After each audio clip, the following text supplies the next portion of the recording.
My first memories are hiding in closets, being stuffed under big comforters. There's so much confusion. It feels like being invisible. For me, sexual abuse and exploitation was from the beginning. These are my first memories in life. Your mind and your body is still stuck in that room.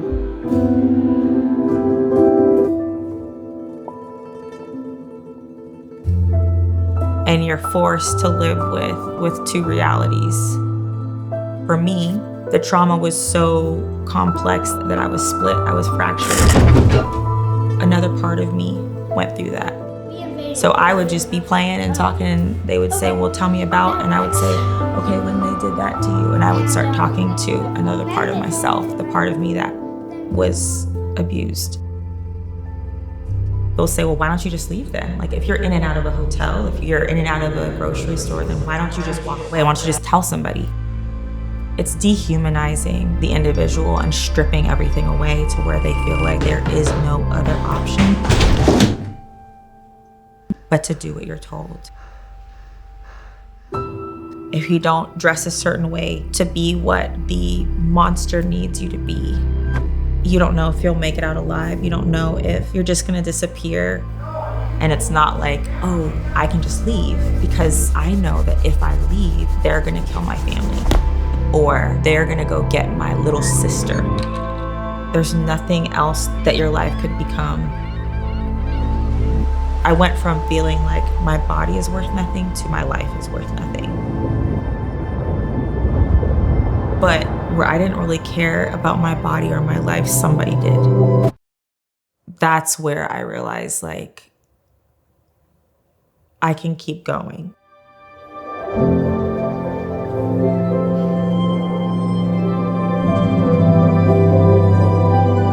People think that sex trafficking is something that only happens in another country.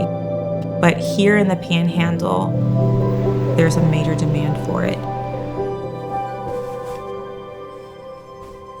Being able to use what I went through to help others out, it feels like I get to gut punch people that did the same thing to me. What that means for trafficked people is we're not okay with knowing the Panhandle is a sex tourism destination. It's our goal to educate our whole community so that we can all take ownership and responsibility for putting an end to trafficking in our area.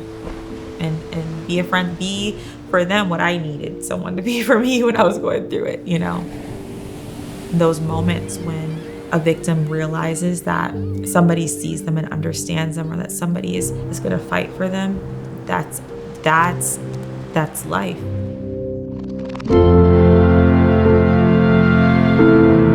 It's possible to be loved. It's possible to feel clean. The hope is that every person that's being exploited could find strength in their own identity and become a valuable asset to society, to be able to heal and to be safe.